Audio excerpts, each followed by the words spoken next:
morning, good morning, good morning. My name is Sandro. This is Beluga, which has been my home for the last 3 years. And today I want to tell you about the stories that have never made it on the internet. And welcome to Panama.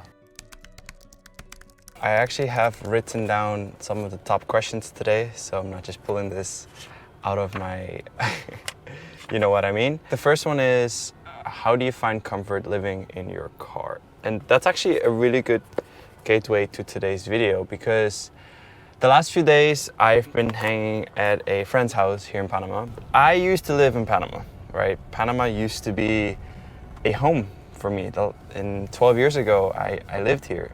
And what was actually one of the biggest highlights of coming here was having my mom visit about a week ago, because halfway point, you know, it's incredible.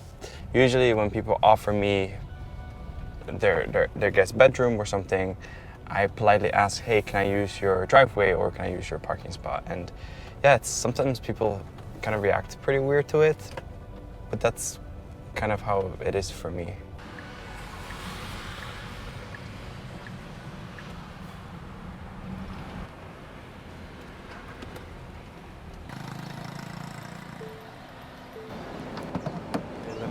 Start the charging. So this charger is called the ENSA group. It is a CC1 fast charger, 120 kilowatts. It is shared right now, so somebody else is using this. So that means I'll get half the output. The best part, it is free. We love that. It's a little interesting. You essentially let the charger know how much you want to add, how many kilowatts, and then you just press start to charge.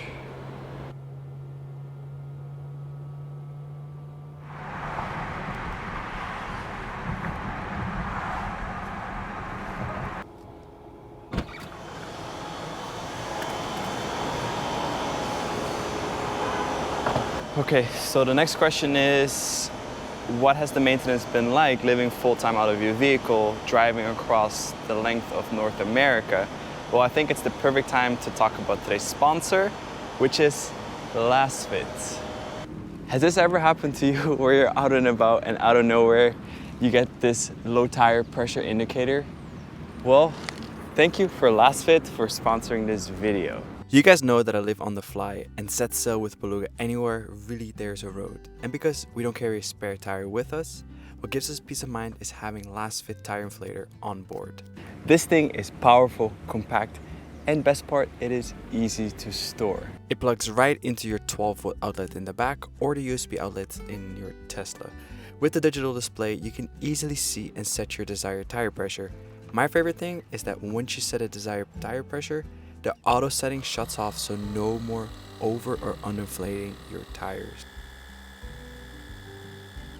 I love to go off-roading. Usually when I'm on the trail, I will lower the tire pressure for an even more comfortable ride. Once I'm back into the city, I want to have optimal range. So with the LastFit tire inflator, I can inflate my tires back up anywhere, not having to go to the gas stations.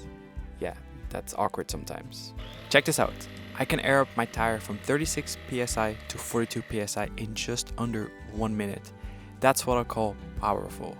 Whether you live full-time on the road or just doing your daily errands, the LastFit tire inflator should be part of your travel kit. Thank you so much, LastFit, for literally giving us the confidence to roam all over South America. And check out the link down below in the description to buy yours today.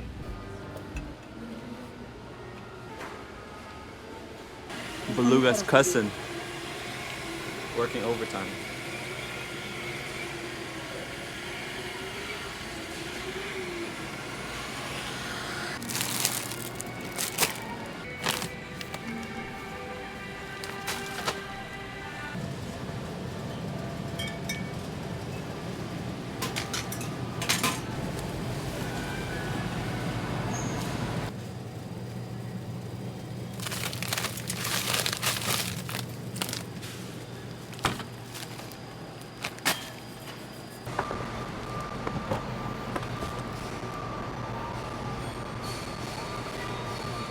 Next question is, how much maintenance has been required on Beluga and how does it work not being in the United States? And I think that is a very good question.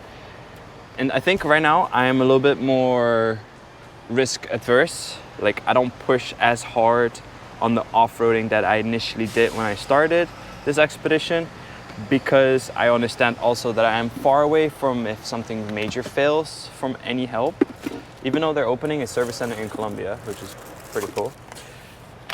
But on the other hand, yeah, I've spent about $500 US over the last 85,000 miles, 3 years on Beluga servicing. Last week I took her in for a squeaky control arms in the back both sides. They were squeak, squeak, squeak, which sounded awful. Were they honking at me? What? Okay, so now we're done with the grocery shopping. And because I used to live here in Panama, I know the roads pretty well. I don't even drive actually with Wez or Google Maps. I've been driving just with this, and I obviously run too, so I get to explore the city like that. But now I want to bring you to my old school that I used to attend when I lived in Panama. And then we're gonna head straight into the mountains.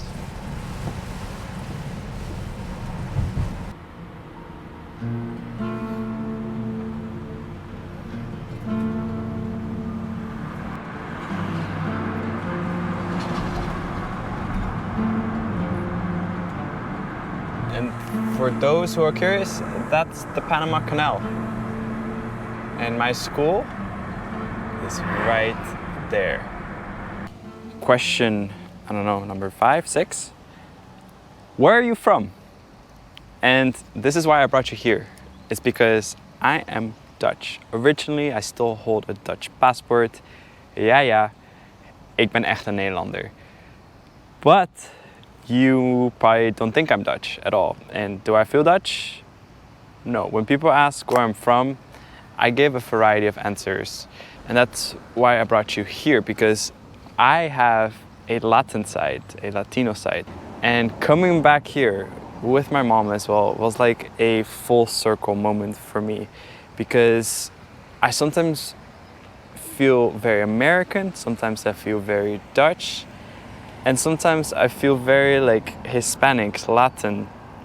So when people ask where you're from, I really haven't found home yet, because I was 8 years old when I left the Netherlands, moved to Brazil, moved to Panama, and now I reside out of the United States. I'm a green card holder, but nevertheless, I don't necessarily feel properly Dutch, where I could be like, yeah, I'm Dutch. I do think that the best answer I can give is home. It's where you park it. Okay, I know, a little cringy, but literally home is where you park it. Okay, so the next spot we're gonna go to is very famous in Panama, and I actually never knew about it until my friend showed me. So because she showed me, I'm gonna show you guys, and it's something delicious, empanadas, and it's on our way to the mountains, so it'll be a perfect pit to stop.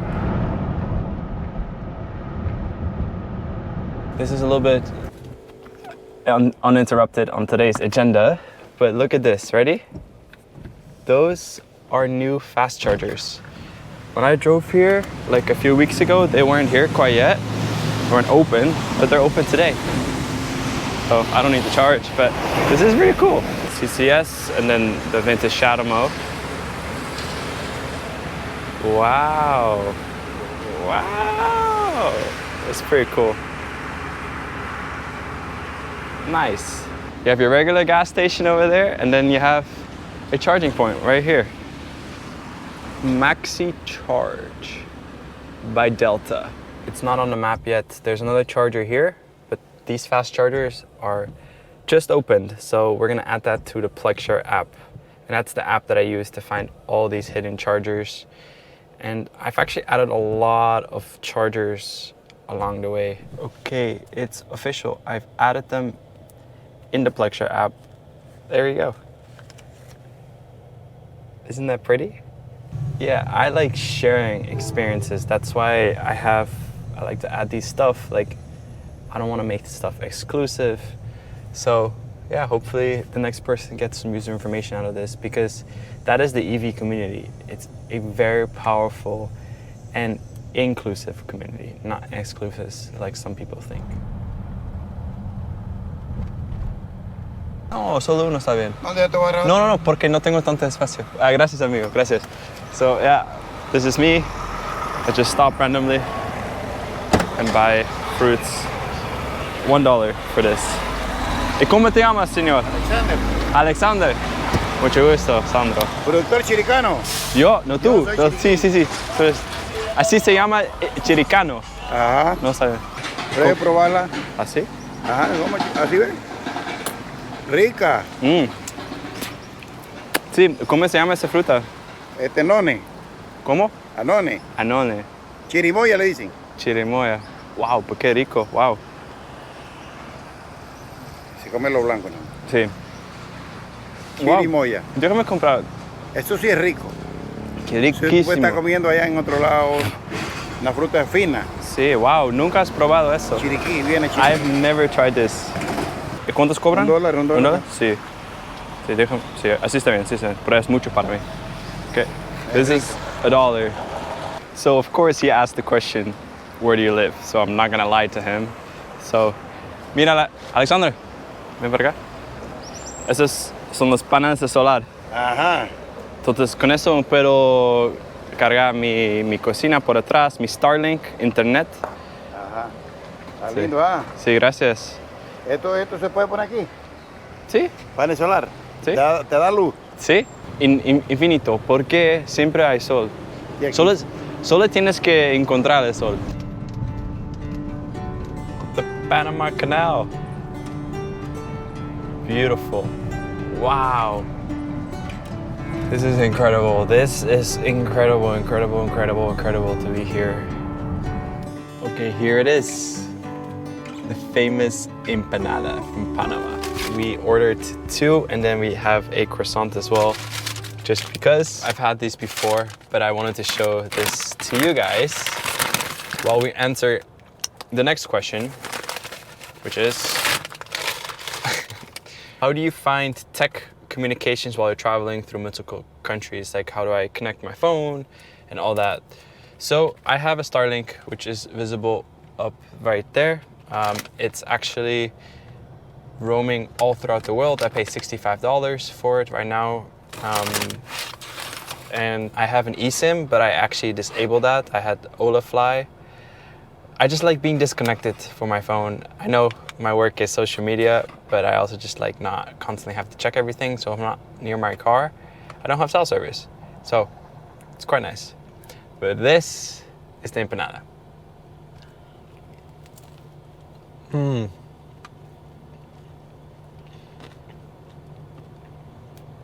Wow. Oh, time for the croissant. Oh, wow.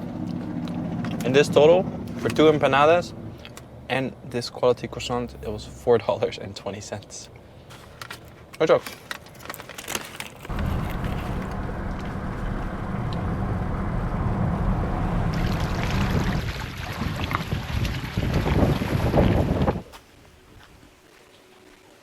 I just wanted to check how muddy the road was. I think it's okay.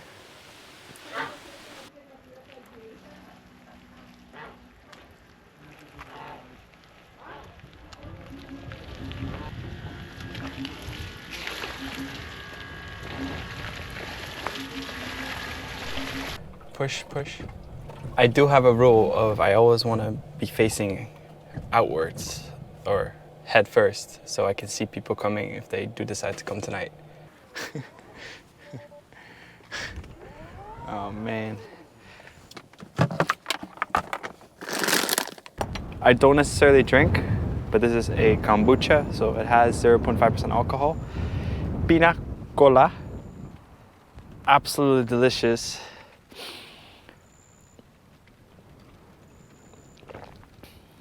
Oh, wow. Oh, this is incredible, incredible. Okay, well, I don't want my whole bedroom to get soaked all wet, so we're gonna go inside. Final questions, loneliness. And it's something that I have felt lately in regards to what's hard for me is I meet these incredible people on the road they're strangers and then they become my friends. Some of my best friends I have actually met on the open road. Some of them you have seen in my videos, some of them are just complete strangers. But it is hard because every time I feel like I leave, and I always say till next time. I don't say bye, I say hasta próxima, or groetjes tot volgende keer. And yeah, it's hard. And when you live on the open road, you spend a lot of time by yourself. Like most couples that I follow on YouTube are all couples. Most people that I follow on YouTube are all couples. And sometimes I wish I had somebody to share the moments with in the moment. Like I don't have to retell a story. And that's something that's been longing me lately. Just, I feel very lonely. Even though I'm not alone, I do feel lonely. Oh, wow, this is my favorite by far.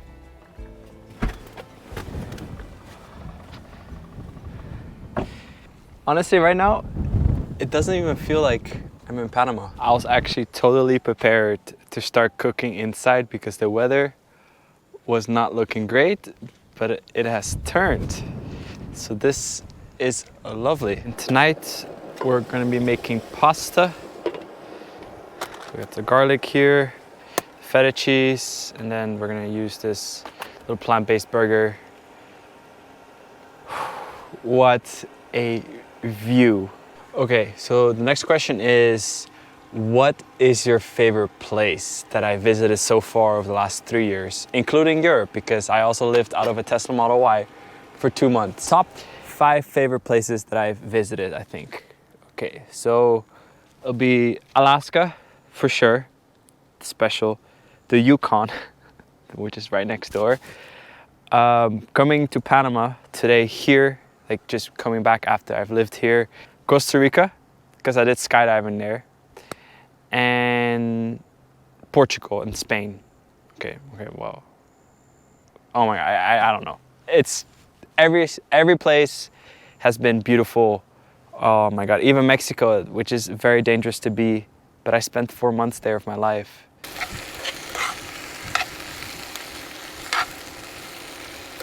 How do I afford this lifestyle?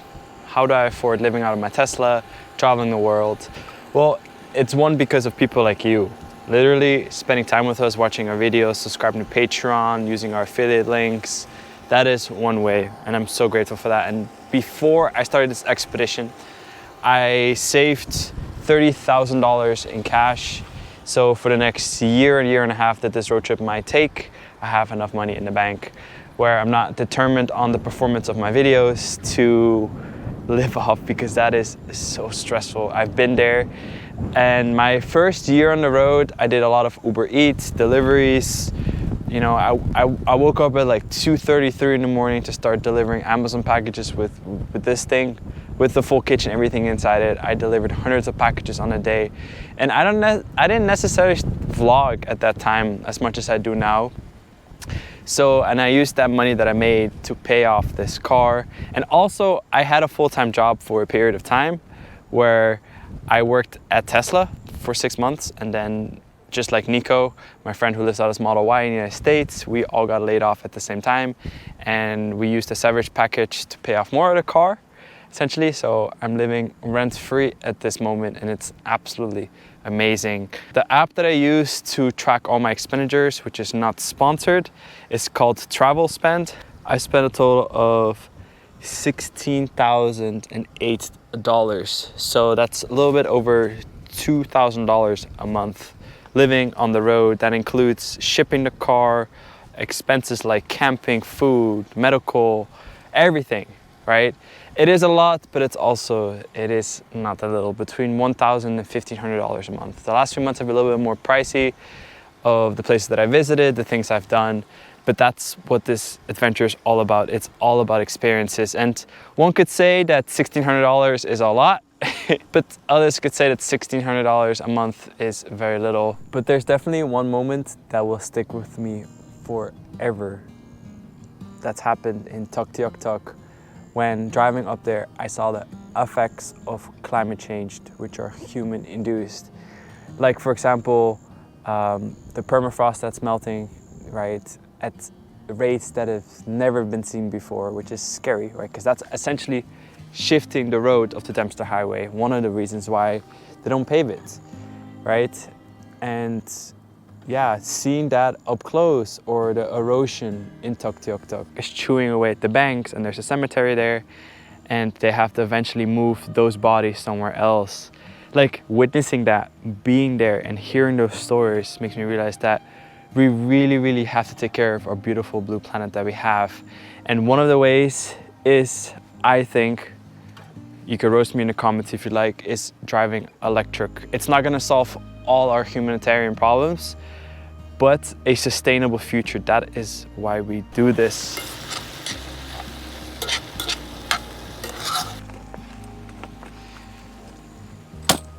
And if you guys want some advice from a dude living in his Tesla, one, there's nothing like the moment. Take advantage of it. Two, meals taste better when it's cooked out of the back of a mountain, back of a Tesla. I can personally guarantee to that. And three, be adaptable and let things flow. When I initially started filming today, some of the audio became distorted for whatever reason. Hence this voiceover. Maybe it is for the better, because I can leave you with this. Traveling like this has shaped me into who I am today. A softer approach to life, like doing a 15-minute meditation every morning now. Letting go of expectations, finding better balance, and the best lesson, I think, sometimes the best plan is no plan at all. Go experience it for yourself. Ignorance is bliss. And subscribe, of course. Let's keep pushing boundaries, and I'll see you guys in South America. I can't believe I get to say this. South America.